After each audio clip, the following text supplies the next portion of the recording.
Hello everyone, Dan Keeper with You Can Do with you on more. Today is day 2 of Progression to Impossible Challenges, the squat. Okay, so I mentioned yesterday that it is obviously with the other challenges, as I mentioned, it is a combination of strength and muscular endurance. But like I said, with the impossible squat, it is even more important to put a strong focus on your mobility. How are we going to do that? First off, you can go to my playlist and check out my videos called Dan's Yoga. That is really going to help open up your hips and your mobility. It's going to give you more detailed explanation than what I'm going to cover this week, because this week, obviously, the focus is on progressing to the impossible squat. So, as far as that goes, we must also, like I said, basically, we must also make sure, because the impossible squat is based a lot more on just basically stabilization and things like that. So working your core, doing different abdominal exercises, things like that. If you ever heard of dragon flags that Bruce Lee actually taught, those are extremely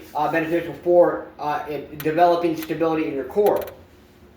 So different things, like I said, start off doing some narrow horse stance, and like I said, try to keep your back upright and things like that, and just sit there and just hold for a bit. And then once you get a little bit fatigued, try to go a little bit lower, hold for even a few more seconds, come back up, boom. I would say do probably at least 3 to 5 sets of this. Do the narrow one, hold for, I'd say start off, hold between 10 to 20 seconds, depending on your level, don't get discouraged, and then try to go down a little bit like this and hold for a few more seconds, boom, okay? And then go to the standard horse stance, which is what the impossible squat is based on, okay? And the same thing, hold for 10, 20 seconds, whatever it is, and then go a little bit more and try to hold for a few more seconds, keeping your back straight.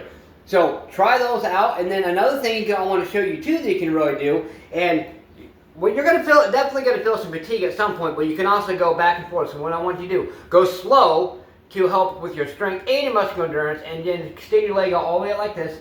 Now, if you need to hold yourself, that's fine, okay? And if not, that's great too, okay? And then switch, come back to the middle, hold for a few seconds, switch to the other leg, hold there. That's going to help with your mobility, and it is also going to help with your overall muscular endurance in your hips and your groin. Because your hips and your groin is where you're going to feel it the most. A little bit in your quads, maybe a slight in your hamstrings, you're going to feel it more in your outer hips and your iliopsoas or your groin areas. So try the exercises today and embrace that discomfort. Believe in yourself, believe you can do it, and believe that you deserve it. Smash punch, keep that like button, just don't break it. Let's gotta do something. Do more than what you did yesterday. Get your ass up today and grind. What have you done today to push yourself, to grind, to embrace that discomfort? Be consistent, stay consistent, create momentum, and keep the momentum going. You've got to believe that you can achieve a better life for yourself. Push yourself, let's go.